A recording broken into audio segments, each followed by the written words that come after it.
નમસ્કાર મિત્રો, રાજ્યમાં કડાકા ભડાકા સાથે ભારેથી અતિ ભારે વરસાદનો નવો રાઉન્ડ શરૂ થશે। રાજ્યના કેટલાક વિસ્તારોમાં જળબંબાકાર જેવી સ્થિતિ જોવા મળશે। આગામી સમયમાં વાવાઝોડારૂપી સિસ્ટમને લઈને પણ મોટી આગાહી કરી છે। રાજ્યના કેટલાક વિસ્તારોમાં વરાપી વાતાવરણ સાથે ચોમાસું વિદાય લઈને પણ તેવી આગાહી કરવામાં આવી છે। સંપૂર્ણ માહિતી મિત્રો આપણા વિડીયોની અંદર જોવાની છે। કયા વિસ્તારોમાં કેવો વરસાદ આ નવા સિસ્ટમના ભાગરૂપે પડશે, કેટલા વિસ્તારોમાં કેટલો વરસાદ પડશે, તેમજ આગામી સમયમાં આ સિસ્ટમ કયા કયા વિસ્તારોમાં તેનો પ્રભાવ જોવા મળશે, આગામી સમયમાં વાવાઝોડારૂપી સિસ્ટમનો આ મોટો રાઉન્ડ કેટલા સમય સુધી ચાલશે, તે સંપૂર્ણ માહિતી મિત્રો આપણે આ વિડીયોની અંદર જોવાની છે। તો વિડીયો મિત્રો છેલ્લે સુધી જોતા રહેજો। ચેનલમાં નવા હો તો નીચે આપેલા સબસ્ક્રાઇબ બટનને દબાવી ચેનલને સબસ્ક્રાઇબ કરજો, વિડીયોને લાઇક કરજો, વિડીયોની લિંક મિત્રો સાથે શેર કરજો, જેથી કરીને ખેતીવાડી વરસાદને લગતી તમામ માહિતી તમારા સુધી પહોંચી શકે। તો જોઈએ મિત્રો વિગતવાર માહિતી। તો અત્યારે રાજ્યના કેટલાક વિસ્તારોમાં છૂટો સાટો વરસાદ પણ જોવા મળી રહ્યો છે। બપોર પછીના સમયગાળા દરમિયાન થોડું તડકાછાયું વાતાવરણ અને બપોર પહેલાં પણ સૌરાષ્ટ્રના કેટલાક વિસ્તારોમાં પણ તડકાછાયું વાતાવરણ જોવા મળ્યું હતું। સૌરાષ્ટ્રના મોટા ભાગના વિસ્તારોમાં અત્યારે તડકાછાયું વાતાવરણ સૌથી વધારે મિત્રો આ સિસ્ટમની વાત કરીએ તો આગામી 26 તારીખથી લઈ અને 27 તારીખ સુધી આ રાજ્યના કેટલાક વિસ્તારોમાં સિસ્ટમ પરવરી જશે। નાસિકના આગળ ભાગના વિસ્તારોમાંથી તે સિસ્ટમ આગળ મોટો જબર એનો ઘેરાવો જોવા મળી રહ્યો છે। આ નાસિકથી લઈને ગુજરાત તરફથી આગળ વધશે અને વલસાડ, આહવાન આ બધા વિસ્તારોમાં મેઘાનો નવો રાઉન્ડ જામશે અને ધમરોળશે। અંદાજિત 6 થી 7 ઇંચ જેટલો વરસાદ આ દક્ષિણ ગુજરાતમાં મિત્રો સોચરા કાઢી નાખે એવો વરસાદ જામશે। વાત કરીએ મિત્રો સૌરાષ્ટ્રની, તો સૌરાષ્ટ્રના સિસ્ટમના ભાગરૂપે કયા કયા વિસ્તારોમાં કેવો વરસાદ જોવા મળશે તેના વિશે મિત્રો વિગતવાર માહિતી આપણે વાત કરીએ। તો વિગતવાર માહિતી જોતા સૌથી વધારે અસર સૌરાષ્ટ્રના કેટલાક વિસ્તારોમાં જોવા મળશે, તે વધારે અસરવાળા વિસ્તારો આપણે તમને જણાવી દઈએ। તો ખાસ કરીને કોડીનાર, ઉના, તુલસીશ્યામ, રાજુલા, મહુવા, વેરાવળ આ બધા દરિયાકાંઠાના વિસ્તારોમાં મિત્રો આ 26 અને 27 તારીખે ભારે વરસાદની બેટિંગ મારી શકે છે અને ભારે વરસાદી માહોલ છવાઈ જશે। આ સિવાય મિત્રો મહુવા, તળાજા, પાલીતાણા, ખડસલિયા આ બધા દરિયાકાંઠાના વિસ્તારોમાં મિત્રો આ વરસાદના નવા રાઉન્ડની 26 અને 27 તારીખે અસર જોવા મળશે। આ ભાવનગરની આજુબાજુના તમામ વિસ્તારો મિત્રો આ ભાવનગરની આજુબાજુના તમામ વિસ્તારો છે એમાં સારો એવો વરસાદી માહોલ જોવા મળશે। વિગતવાર મિત્રો અન્ય વિસ્તારો વિશે વાત કરીએ તો તેમાં પણ ખાસ કરીને કેટલાક વિસ્તારો વિશે તમને જણાવી દઈએ। તો એવા વિસ્તારો કે એમાં સારો એવો વરસાદ પડી શકે છે: અમરેલી, બગસરા, બાબરા, ગઢડા, સોનગઢ, પાલીતાણા આ બધા સૌરાષ્ટ્રના વિસ્તારો છે એમાં 26 અને 27 તારીખના નવા રાઉન્ડમાં સારો એવો વરસાદ પડી શકે છે।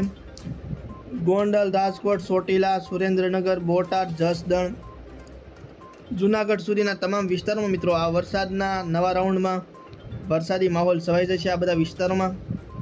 વેરાવળ સુધીના અન્ય વિસ્તારો વિશે વાત કરીએ જેમાં હળવો વરસાદ જોવા મળવાની શક્યતા રહેલી છે, તો એમાં ખાસ કરીને એવા સૌરાષ્ટ્રના વિસ્તારો પોરબંદર, ભાનવડ, દ્વારકા, સલાયા, જામનગર આ બધા વિસ્તારોમાં કંઈક ને કંઈક હળવો વરસાદ 26 અને 27 તારીખ દરમિયાન જોવા મળી શકે છે। વાત કરી લઈએ મિત્રો હવે આપણે દક્ષિણ ગુજરાત, જેમાં મેઘાનો મોટો જબર તાંડવ જોવા મળશે।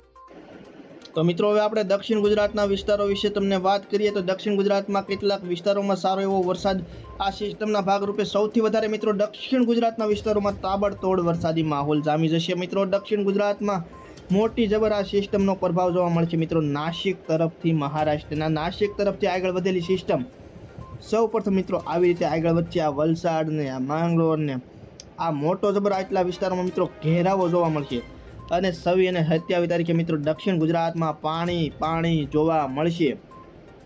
વિગતવાર મિત્રો દક્ષિણ ગુજરાતના વિસ્તારો વિશે તમને જણાવી દઈએ તો કેવા વિસ્તારો, જેવા કે ખાસ કરીને વલસાડથી શરૂઆત કરીએ આપણે ભવનાથ, અંબોશી ને બધા વિસ્તારોમાં, તો એમાં ભારેથી અતિ ભારે વરસાદ પડી શકે છે। સાપુતારા, ભવનાથ, અંબોશી, આહવા, વાસંદા, બીલીમોરા, વલસાડ જે આ લાલ કલરનો ઘેરાવો જોવા મળી રહ્યો છે એમાં ભારે વરસાદની સંભાવના રહેલી છે। આ સિસ્ટમ મિત્રો પ્રસરી જશે અને એમાં સારો એવો મિત્રો આવો વરસાદનો ઘેરાવો જોવા મળશે। આટલા વિસ્તારો છે એમાં તો ભારેથી ભારે વરસાદ પડી શકે છે।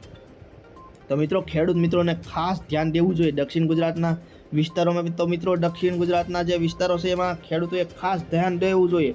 કારણ કે આ સિસ્ટમના ભાગરૂપે જો વરસાદનો મોટો રાઉન્ડ સર્જાય તો મિત્રો ખેતરોમાં જે પાક લીધેલો તૈયાર હોય બાજરી અને વગેરે તો એને વ્યવસ્થિત જગ્યાએ સંગ્રહ કરી દેવો જોઈએ, કારણ કે આ વરસાદમાં જે પાક હોય એ પલળવાને લીધે મોટી નુકસાની થઈ શકે છે. માટે દક્ષિણ ગુજરાતના અને સૌરાષ્ટ્રના વિસ્તારોના ખેડૂતોએ ખાસ ધ્યાન દોરવું જોઈએ અને અગાઉથી જ તે આજથી તૈયારી કરી લેવી જોઈએ. વાત કરીએ મિત્રો અન્ય વિસ્તારો વિશે, તો અન્ય વિસ્તારોમાં પણ સુરત, બોડેલી, વ્યારા, નવાપુર, ઉમરપાડા, વાંકલ, કોસંબા આ બધા વિસ્તારોમાં મિત્રો ભારેથી અતિ ભારે વરસાદ 26-27 તારીખના આ નવા રાઉન્ડમાં થઈ શકે છે. વાત કરીએ મિત્રો અન્ય દક્ષિણ ગુજરાતના વિસ્તારો જંબુસર, કરજણ, ડભોઈ, સિનોર આ બધા તમામ વિસ્તારો છે, બોડેલી અને વડોદરા ને બધા વિસ્તારોમાં મિત્રો સારો એવો વરસાદ પડી શકે છે. વડોદરા, બોડેલી, ડભોઈ, છોટાઉદેપુર સુધીના વિસ્તારોમાં મિત્રો વાત કરીએ મિત્રો મધ્ય ગુજરાતની, તો મધ્ય ગુજરાતમાં કેવો વરસાદ પડશે, તો મધ્ય ગુજરાતમાં પણ કેટલાક વિસ્તારોમાં સારો એવો વરસાદી માહોલ આમ સમગ્ર મધ્ય ગુજરાતને આવરી લેશે. મિત્રો મધ્ય ગુજરાતમાં સારો એવો વરસાદ પડી શકે છે. ખાસ કરીને મિત્રો મધ્ય ગુજરાતના વિગતવાર વિસ્તારો વિશે તમને જણાવી દઈએ.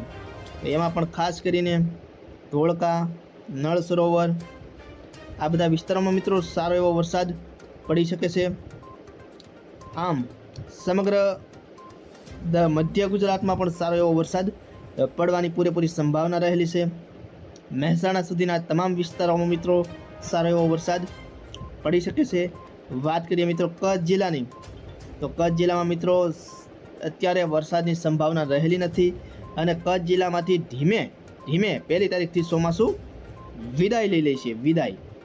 અને ઉત્તર ગુજરાતની વાત કરીએ તો ઉત્તર ગુજરાતમાં પણ 26-27 તારીખ સુધીના અમુક વિસ્તારો મહેસાણા, પાલનપુર આ બધા વિસ્તારો છે એમાં ક્યાંક ને ક્યાંક હળવો વરસાદ જોવા મળી શકે. જોકે આબુ રોડ, થરાદ, બિન્નમાલ, ચોરી આ બધા વિસ્તારોમાં હળવો કંઈક સાટા ખરી શકે છે 26-27 તારીખના નવા રાઉન્ડમાં. આમ મિત્રો આ વરસાદના નવા રાઉન્ડમાં કેટલાક વિસ્તારો જેવા કે સૌરાષ્ટ્રના વિસ્તારો અને દક્ષિણ ગુજરાતના વિસ્તારોમાં સૌથી વધારે વરસાદ પડવાની પૂરેપૂરી શક્યતા રહેલી છે. તો મિત્રો આમ સૌરાષ્ટ્રના તમામ વિસ્તારો અને દક્ષિણ ગુજરાતના વિસ્તારો અને મધ્ય ગુજરાતના વિસ્તારોમાં મિત્રો સારો એવો વરસાદ આ નવા રાઉન્ડમાં જોવા મળી શકે છે. તો ખેડૂતોએ સાવચેતીપૂર્વક લીધેલો પાક ખળામાં હોય કે અન્ય જગ્યાએ તો એને યોગ્ય જગ્યાએ રાખી મૂકવો જોઈએ. કાગળ વગેરે મેળામાં તેને સંગ્રહ કરીને રાખવો જોઈએ અને કાગળને પણ તૈયાર કરીને રાખવો જોઈએ. અચાનક જો ભારે વરસાદ થાય તો એવા સમયે પાકને નુકસાની ન થાય એના માટે અગાઉથી જ તે ખેડૂત મિત્રોએ ખાસ તૈયારી કરી રાખવી જોઈએ. એમાં સૌથી વધારે વરસાદનું જોર મિત્રો દક્ષિણ ગુજરાતમાં જોવા મળશે, એટલે દક્ષિણ ગુજરાતના તમામ ખેડૂત મિત્રોએ ખાસ